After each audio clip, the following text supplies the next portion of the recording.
स्वागत है आप सभी का स्टार न्यूज में। मैं हूं आपके साथ जुबैर चौधरी। तो चला हमारी देवभूमि का, जहां सबसे पहले बात करेंगे पूर्व मुख्यमंत्री हरीश रावत की गई प्रेस कॉन्फ्रेंस की। बता दें कि सिलक्यारा हादसे को लेकर उन्होंने प्रेस कॉन्फ्रेंस की। तो उत्तराखंड में सिलक्यारा टनल हादसे को लेकर पूर्व सीएम हरीश रावत ने प्रेस कॉन्फ्रेंस की। इस दौरान उन्होंने बताया कि सिलक्यारा टनल हादसे में मजदूरों को बाहर निकालने का ऑपरेशन सफल रहा, जहां हरीश रावत ने सभी को बधाई दी। उन्होंने कहा कि धर्म जाति को छोड़कर सभी को बचाने का काम जारी रहा। तो वहीं उन्होंने बताया कि Congress party rat hole miners को सम्मानित करेगी। इस दौरान उन्होंने धामी सरकार को घेरते हुए कहा कि सत्ता पक्ष विपक्ष को गलत साबित करने में लगा हुआ है।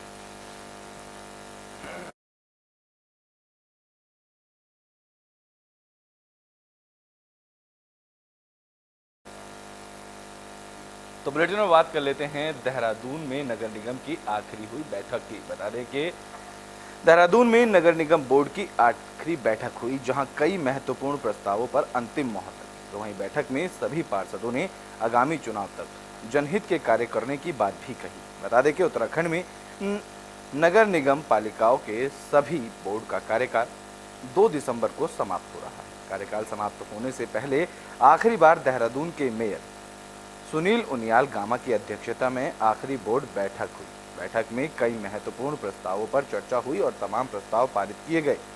इस दौरान मेयर सुनील उनियाल गामा ने बताया कि बोर्ड बैठक में जितने प्रस्ताव आए थे वो सब जनहित के मुद्दों पर आधारित थे। उन्होंने बताया कि उत्तराखंड में जितने भी सम्मानित लोग हैं उनके नाम पर द्वार बनने को लेकर प्रस्ताव पास किए गए। बैठक में राज्य आंदोलनकारी स्वर्गीय सुशीला बालूनी के नाम पर भी किसी मार्ग या पार्क का नाम रखने और मूर्ति लगाने का प्रस्ताव शामिल है और इस पर भी मोहर लगी।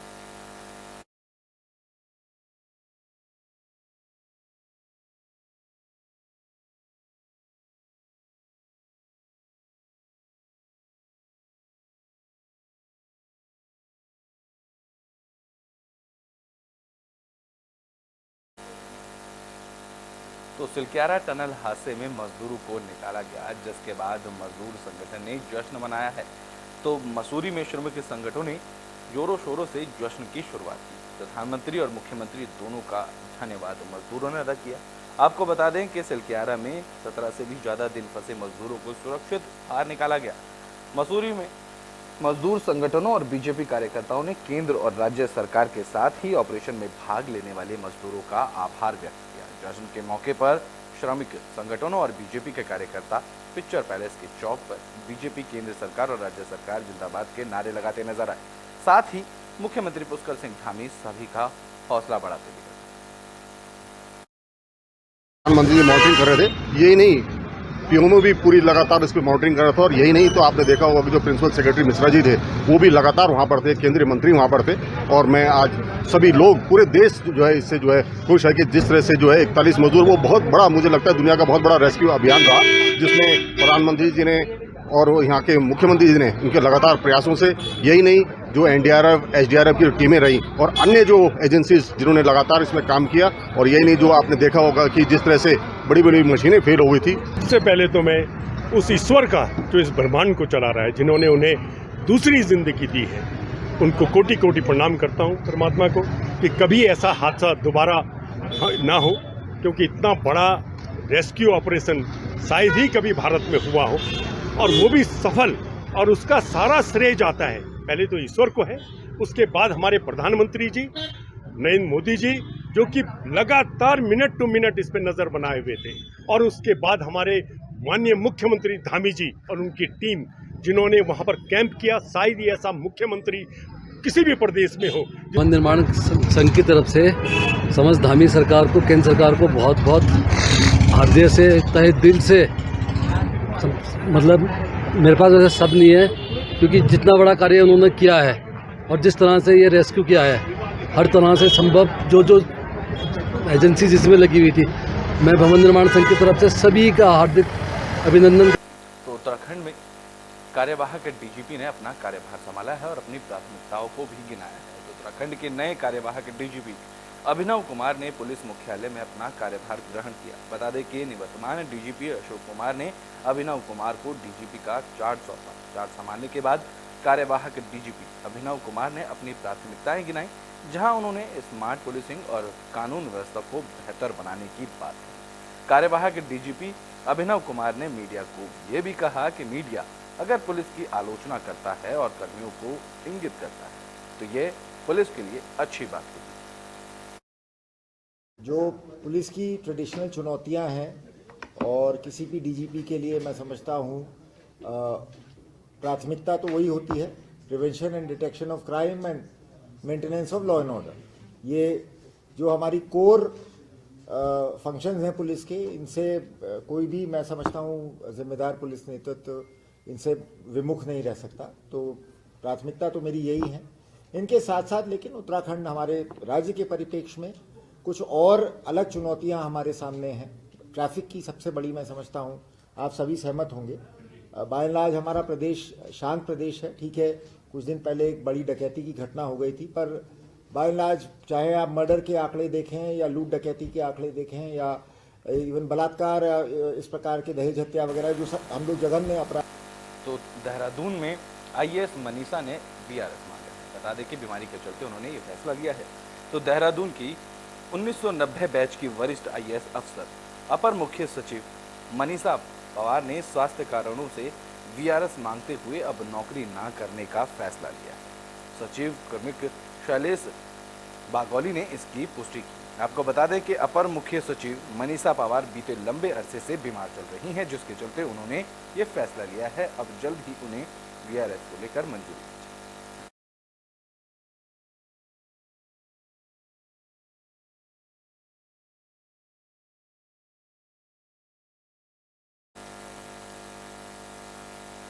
तो बुलेटिन में बात कर लेते हैं हल्द्वानी की, जहां ईजा बैड़ी महोत्सव का आयोजन किया गया था।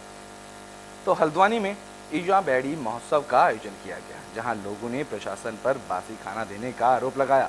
बता दें कि ईजा बैड़ी महोत्सव में महिलाओं ने उत्थान को लेकर चर्चा की गई, तो वहीं प्रशासन की ओर से दिए जाने वाले खाने के पैकेट को महिलाओं और बच्चों ने फेंक दिया, जहां लोगों ने बासी खाना देने का आरोप लगाया। इस मौके पर कई जगह कूड़े और सड़क के किनारे खाने के पैकेट पड़े दिखाई दिए, जिसका फोटो और वीडियो सोशल मीडिया पर जमकर वायरल किया गया।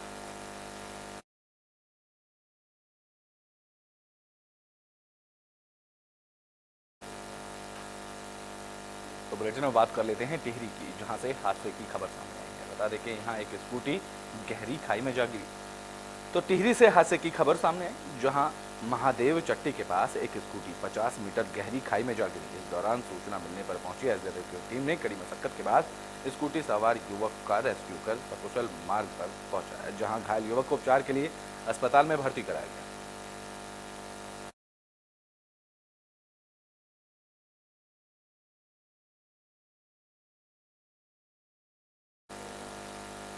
तो बुलेटिन में बात कर लेते हैं लालकुआ की, जहां पर वन विभाग की कार्रवाई देखने को मिली है। बता दें कि 7 किलो की लकड़ी के साथ वन विभाग ने तस्कर को गिरफ्तार किया है। तो लालकुआ में वन विभाग की कार्रवाई देखने को मिली। बता दें कि लालकुआ तराई पूर्वी वन विभाग के डॉली रेंज और गोला रेंज की संयुक्त वन विभाग की टीम ने जंगल से तस्करी कर ले जा रहे 5 सागौन के गिल्टों के साथ एक तस्कर को गिरफ्तार किया। तो वहीं मुख्य आरोपी शातिर तस्कर मौके से फरार होने में कामयाब रहा, जिसके बाद वन विभाग ने तस्करी में प्रयुक्त पिकअप वाहन और एक बिना नंबर की मोटरसाइकिल को सीज कर दोनों तस्करों के खिलाफ वन संरक्षण अधिनियम के तहत मुकदमा दर्ज किया और फरार तस्कर की तलाश में जुटे। बता दें कि पकड़ी गई लकड़ी की कीमत लगभग 1.5 लाख रुपए की बताई जा रही है।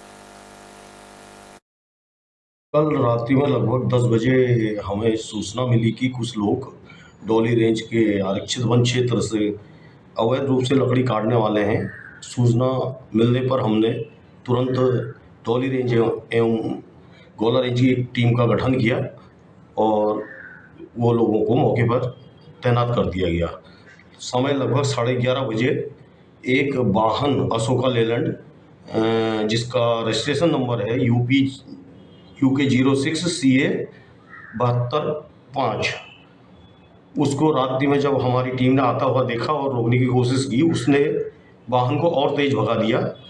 तो हमारी टीम ने उसको रावत नगर बिंदु खत्ता के पास पकड़ लिया, जिसमें लगभग 5 गिल्टे सागौन के अवैध रूप से काटे थे, जिसकी हमारे द्वारा जांच की जा रही है। वाहन से हमने एक मुलजिम को भी पकड़ा है, जिसका नाम। तो बुलेटिन में बात कर लेते हैं खटीमा की। यहाँ से हैरान कर देने वाला मामला सामने आया। बता दें कि यहाँ एक युवक का अंतिम संस्कार होने के बाद एक युवक जीवित निकला। तो खटीमा से अजीबोगरीब मामला सामने आया। यहाँ एक परिवार ने बेटे को समझकर जिसका अंतिम संस्कार किया, 3 दिन बाद उसी बेटे की वीडियो कॉल से उन्हें उसकी सलामती की खबर मिली। दरअसल उधम सिंह नगर जिले के खटीमा श्रीपुर बिचुआ के रहने वाले नवीन भट्ट बीते 1.5 साल से अपने घर से लापता थे, जहां 7 दिन पहले नवीन के पिता धर्मानंद भट्ट को सूचना मिली थी कि उनके बेटे नवीन भट्ट की डेड बॉडी सुशीला तिवारी अस्पताल में है। खबर को सुनकर परिवार में हड़कंप मच गया। आनन फानन में परिजन हल्द्वानी स्थित सुशीला तिवारी अस्पताल पहुंचे, जहां नवीन की डेड बॉडी को लेकर वो घर पहुंचे और पूरे विधि विधान के साथ नवीन का अंतिम संस्कार कर दिया गया। बता दें कि नवीन का भाई केशव भट्ट रुद्रपुर में होटल चलाता है। 3 दिन बाद 29 नवंबर को केशव को उसके दोस्त ने होटल बंद रखने का कारण पूछा, तो उसके भाई ने बताया कि नवीन की मौत हो चुकी है, जिसके कारण होटल बंद किया गया। जिस पर दोस्त ने कहा कि उसने कुछ देर पहले ही नवीन को देखा है, वो चाहे तो वीडियो कॉल पर उससे बात भी कर सकते हैं। जिसके बाद नवीन के परिजनों की वीडियो कॉल पर बात हुई, जहां बेटे ने वीडियो कॉल पर अपने जिंदा होने की सूचना परिजनों को दी। जिसके बाद परिजन उसे रुद्रपुर से घर लेकर आए, जहां फिर से बेटे के जिंदा मिलने की खुशी को देखकर परिवार में खुशी की लहर दौड़ पड़ी। मेरे को तो अभी अच्छा ही लगा है बाबू, मेरा बेटा मेरे साथ है। मतलब इसी शक्ल से वहाँ मिली तो उस समय ले आए उसको, उसका अंतिम संस्कार जैसे करते हैं करा हमने। तो 7 दिन मेरा लड़के का फ़ोन आया, वहाँ से वीडियो कॉल करी किसी ने, तो छोटे वाले ने कहा इधर आओ।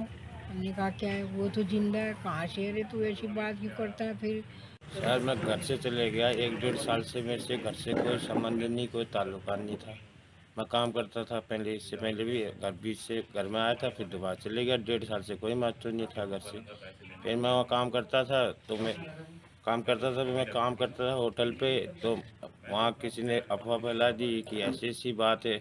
उनसे बोला नवीन तुम तो मर गया। मैंने कहा नहीं भाई सर, मैं तो मास्टर में जिंदा हूँ। बोला नहीं तुम्हारी उससे तो ऐसी ऐसी बात हुई है, गाड़ी गई है कंपनी में। मैं नहीं सर, मैं तो यहाँ हूँ, कंपनी क्यों जाएगी। इसमें मेरे को यही है कि मतलब मेरा लड़का सही सलामत मतलब जो मेरे को मिल गया, इसमें तो मेरे को खुशी है। जो ये अपोजिट इन्होंने जो ये कार्रवाई की, ये कैसे हुआ क्या हुआ, इसके लिए मेरे को काफ़ी दुख है। और जो मैंने किया वो तो अब आप लोग। तो बुलेटिन के आखिरी में बात कर लेते हैं देहरादून की, जहां विश्व एड्स दिवस पर कार्यक्रम का आयोजन किया गया। तो HIV संक्रमण से होने वाली जानलेवा बीमारी एड्स के बारे में जागरूकता फैलाने के लिए हर साल 1 दिसंबर को विश्व एड्स दिवस मनाया जाता है। विश्व एड्स दिवस के अवसर पर उत्तराखंड एड्स नियंत्रण समिति के जरिए पूरे प्रदेश में जागरूकता कार्यक्रम संचालित किए जा रहे हैं। इसको लेकर राजधानी देहरादून में भी एक बड़े जागरूकता कार्यक्रम का आयोजन किया गया। बता दें कि पूरे प्रदेश में इस समय 6229 युवक HIV से ग्रस्त हैं और उन्हें निःशुल्क परामर्श और दवाइयां उपलब्ध भी सरकार की तरफ से कराई जा रही है। आपको बता दें कि उत्तराखंड में HIV एड्स की जानकारी और बचाव के लिए 483 ICTC केंद्र स्थापित किए गए हैं, जिनमें 49 standalone ICTC, 1 mobile ICTC, तो वहीं 433 फैसिलिटी ICTC। इन केंद्रों के माध्यम से HIV संबंधित निःशुल्क जांच की सुविधा लोगों को दी जा रही है। हाँ देखिए, बिल्कुल ये वर्ल्ड एड्स डे इसलिए मनाया जाता है कि हम जागरूकता फैला सकें। और जैसा कि आप जानते हैं कि एड्स में जागरूक होना बहुत ज़रूरी है, क्योंकि जानकारी ही बचाव है। आप जानते हैं कि सब जानकारी की वजह से ही अब इंडिया के अंदर एड्स के केसेज कम होने शुरू हुए हैं, उनकी गंभीरता कम होनी शुरू हो गई है। और इसी क्रम में हम लोग अपने उत्तराखंड राज्य की तरफ से सभी को एक संदेश आज दिया जाएगा कि इस सब के लिए अवेयर रहे, और आप सबके सहयोग से ही हम लोग इसमें जंग में जीतने में सफल होंगे। कि आपको पता है कि 1 दिसंबर को विश्व एड्स दिवस पूरे संसार में मनाया जाता है। उसी की तर्ज पर उत्तराखंड राज्य में भी सभी जनपदों में एवं सभी चिकित्सालयों में, इसके अलावा जो आम जनमानस के बीच में इस दिवस को मनाया जा रहा है। हाँ तो उत्तराखंड के बुलेटिन हमारी देवभूमि में अभी के लिए बस इतना है। देश और दुनिया की तमाम खबरों के लिए देखते रहें एबी स्टार न्यूज़।